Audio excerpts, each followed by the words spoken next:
মুখ্যমন্ত্ৰীয়ে কাকো দোষী সাব্যস্ত কৰিব নোৱাৰে। জুবিন গাৰ্গে ন্যায় পাবই। জয় জুবিন দা।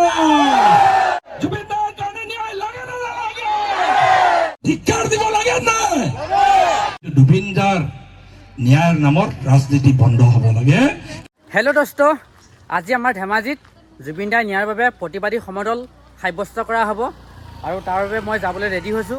জুবিন দাৰ ন্যায়ৰ বাবে চেষ্টা কৰিম, যুঁজি যাম। জুবিন দাৰ যাতে ন্যায় পাওক আৰু তাৰ বাবে আমাৰ গাঁৱৰ বৌসকল আহিছে, ভাইটি আহিছে আৰু খুৰীহঁত আহিছে। সকলোৱে আমি জুবিন দাৰ ন্যায়ৰ বাবে প্ৰতিবাদী কৰিবলৈ যাব, নহয় জানো আপোনালোকে?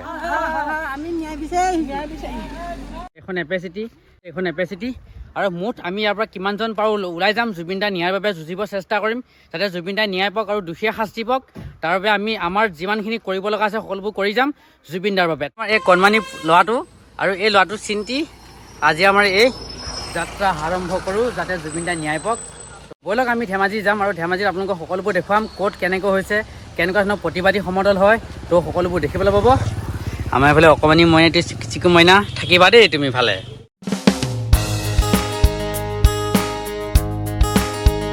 আহি পালোঁ ধেমাজি টাউন আৰু আহিয়ে দেখা পালোঁ জুবিন দাৰ অনুৰাগীসকল যথেষ্ট অনুৰাগী আৰু জুবিন দাৰ এটি জনপ্ৰিয় গীত মায়াবিনী ৰাতিৰ বুকুত, এই গীতটি লগাই তেওঁলোকে ন্যায় প্ৰতিবাদ কৰিলে দেখা পাইছে। এইফালে আছে বিজেপি ফ্লেগ, বিজেপিৰ ফালৰ পৰা কৰা হৈছিল এই ন্যায় প্ৰতিবাদ জুবিন দাৰ নামত ন্যায় বিচাৰি। এবাৰ শুনকচোন আপোনালোকে কিমান ধুনীয়া এটা পৰিৱেশ। জুবিন দাৰ এই ন্যায় প্ৰতিবাদত কিন্তু বেছিকৈ দেখা পোৱা গ'ল মহিলাসকল, যিহেতু গমটো পায় অৰুণোদয় আঁচনিৰ বাবে মহিলাসকল কিমান পাগল, তাতে লৈছে বিজেপিয়ে ন্যায় প্ৰতিবাদ বিচাৰি। চ' সেইবাবে যথেষ্ট মহিলাসকল দেখা পোৱা গৈছে পুৰুষৰ তুলনাত। আৰু দেখা পাইছে মই বৰ্তমান আহি পালোহি, যথেষ্ট জনসমাগম হৈছে জুবিন দাৰ ন্যায়ৰ বাবে আৰু এই ন্যায় আমাৰ পাবই লাগিব। আমি নামানো, যিমান যি হ'লেও ন্যায় দিবই লাগিব। এয়া কোনো চৰকাৰী আঁচনিৰ বাবে ওলাই অহা লোক নহয়, এয়া হৈছে জুবিন দাৰ ন্যায়ৰ বাবে ওলাই অহা লোকসকল। দেখা পাইছে স্বতঃস্ফূৰ্তভাৱে তেওঁলোক ওলাই আহিছে। যদি আপুনি আগলৈ চাই লোকে লোকাৰণ্য। জয় জুবিন দা। সকলোৱে আৰু এবাৰ জয় জুবিন দা। জুবিন দা অমৰ হওক, জুবিন দা অমৰ হওক, জুবিন দা অমৰ হওক। জুবিন দাৰ কাৰণে ন্যায় লাগে না নালাগে? আৰু এবাৰ জুবিন দাৰ কাৰণে ন্যায় লাগে না নালাগে? জুবিন দাৰ কাৰণে ন্যায় লাগে না নালাগে? জুবিন দাই নিজৰ জীৱন কালত সদায় কৈছিলে পলিটিক্স নকৰিবা বন্ধু। কৈছিলে নাই? কৈছিলে নাই? পলিটিক্স নকৰিবা বন্ধু বুলি কৈছিলে। আৰু সিদিনা অখিল গগৈ, লুৰিণজ্যোতি গগৈ, গৌৰৱ গগৈ ৰাজনীতি কৰা ধৰা পৰিলে। হীৰেণ গোহাঁই ছাৰে কৈ দিলে এইটো জুবিন গাৰ্গৰ ন্যায় বিচৰা আন্দোলন নহয় বোলে, বিৰোধীৰ আন্দোলনটো এইটো বোলে ৰাজনৈতিক আন্দোলন। ধিক্কাৰ দিব লাগে নাই? ধিক্কাৰ দিব লাগে নাই?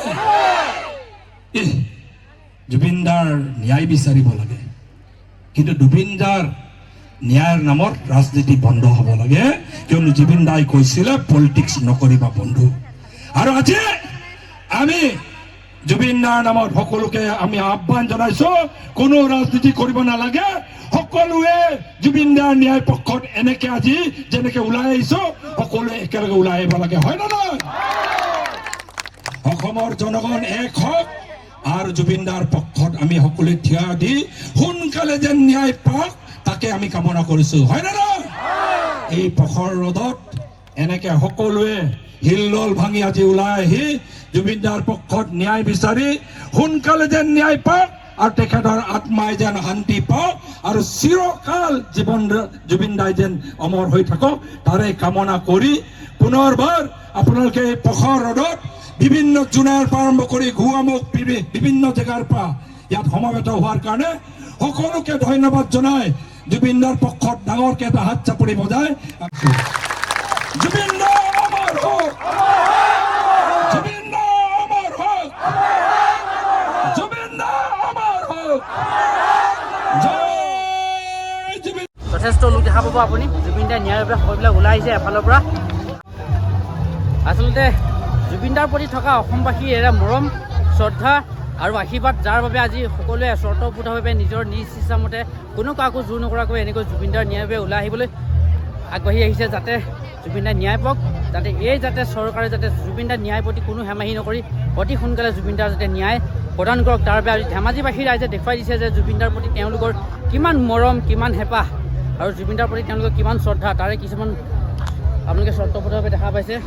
আৰু যদি আগলৈ চাই এইফালে দেখা পাইছে আপোনালোকে কিমান মানুহ আহিছে।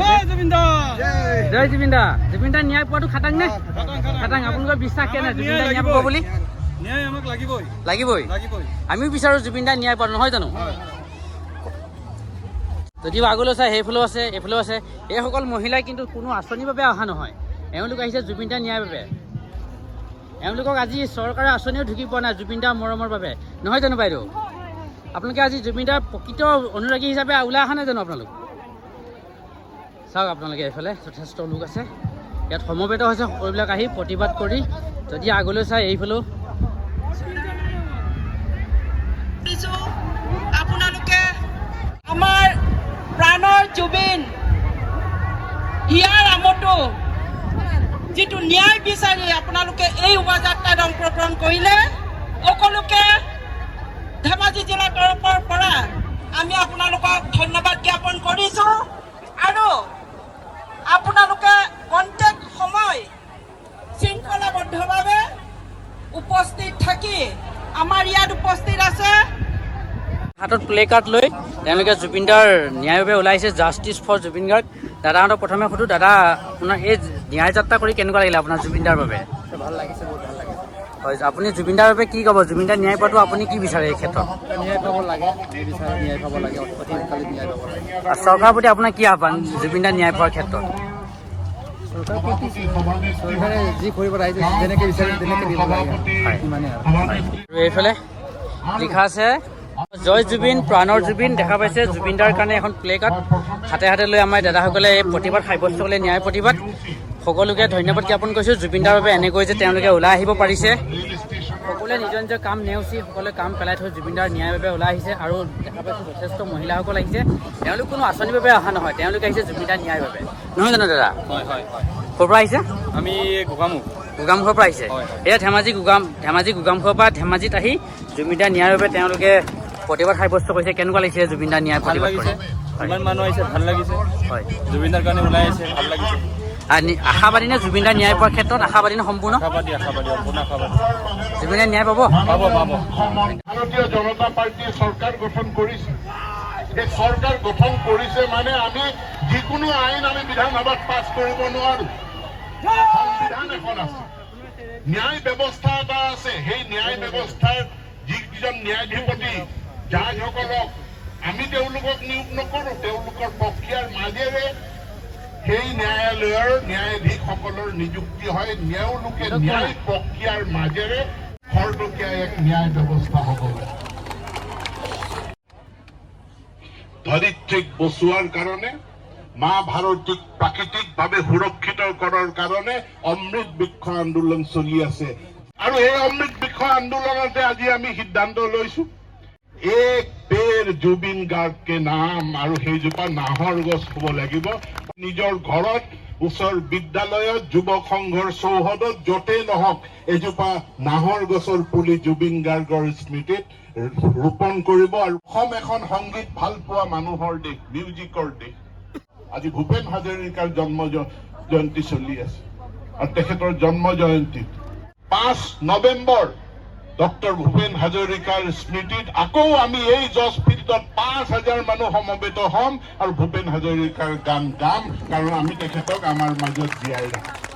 কাৰাদণ্ড দিব নোৱাৰে, মুখ্যমন্ত্ৰীয়ে কাকো দোষী সাব্যস্ত কৰিব নোৱাৰে। দোষী সাব্যস্ত আদালতে কৰিব, ন্যায়ালয়ে কৰিব, দণ্ড বিহিব ন্যায়ালয়ে। আৰু সেই প্ৰক্ৰিয়া খৰতকীয়া কৰাৰ কাৰণে আমি চৰকাৰখনক আমি আহ্বান জনাইছোঁ। আমি চৰকাৰখনক আহ্বান জনাইছোঁ, চৰকাৰে উচ্চ ন্যায়ালয়ক আহ্বান জনাইছে। আৰু আমাৰ বিশ্বাস আছে এই বিচাৰ প্ৰক্ৰিয়া খুব খৰতকীয়াকৈ সমাপ্ত হ'ব। আৰু ৰাইজে যিসকলে আজি ৰাজনীতি কৰিব বিচাৰিছে জুবিন গাৰ্গৰ নামত, তেওঁলোকৰ ৰাজনীতি ৰাইজে উফৰাই দিব। সেই আস্থা, সেই বিশ্বাস সকলোকে লগত লৈ মই গাঁৱলৈ ঘূৰি যাওঁ আৰু গাঁৱতো এই বাৰ্তাখিনি আপোনালোকে মানুহক বিয়পাই দিব যে ভাৰতৰ ন্যায় ব্যৱস্থাৰ ওপৰত আস্থা ৰাখক, জুবিন গাৰ্গে ন্যায় পাবই আৰু আমাৰ চৰকাৰে সেই ন্যায় প্ৰদান সুনিশ্চিত কৰিব। এই কথাকেইটা কৈ আপোনালোক সকলোকে আজিৰ এই কাৰ্যসূচীত ইমান ৰ'দত গৰমতো আপোনালোকে সফল কৰি তোলাৰ কাৰণে আপোনালোক সকলোকে মোৰ কৃতজ্ঞতা জ্ঞাপন কৰি মই মোৰ বক্তব্য সামৰণি মাৰিছো। জুবিন গাৰ্গ অমৰ হওক, বন্দে মাতৰম। জয় জুবিন দা। সকলোৱে আৰু এবাৰ জয় জুবিন দা। জুবিন দা অমৰ হওক। মই আহিছোঁ আমাৰ ধেমাজি জিলাৰ বিধানসভাৰ বিধায়ক বোলে অনুজ পেগু ছাৰ, তেখেত বৰ্তমান আমাৰ অসমৰ শিক্ষামন্ত্ৰী নহয় জানো? আৰু তেখেতৰ পৰা দুই এষাৰ জানিব বিচাৰিছোঁ যে জুবিন দাৰ ন্যায় ক্ষেত্ৰত চৰকাৰখনে বৰ্তমান কেনেকুৱা ধৰণৰ কাম কৰি আছে আৰু এই জুবিন দাৰ ন্যায় সঁচাকৈ পাবনে, এই ক্ষেত্ৰত আমাৰ এই ছাৰৰ পৰা জানিব চেষ্টা কৰিছোঁ। ছাৰ, আপোনাৰ ইতিমধ্যে পুলিচৰ ফালৰ পৰা এটা স্পেচিয়েল ইনভেষ্টিগেটিং টিম গোটেই ঘটনাটোৰ পুলিচৰ তদন্তটোৰ উপৰিও এজন হাইকোৰ্টৰ জাজৰ জৰিয়তে এখন আয়োগো গঠন কৰি দিয়া হৈছে। গতিকে দুটা সমান্তৰাল প্ৰক্ৰিয়াত তদন্তটো চলিছে আৰু তদন্তৰ ফাইণ্ডিংছ আৰু চাৰ্জশ্বিট তেওঁলোকে প্ৰস্তুত কৰিব। চাৰ্জশ্বিট আমি আদালতত ন্যায় প্ৰদান কৰিম, কিন্তু আদালতৰ ওপৰত ন্যায়ালয়ৰ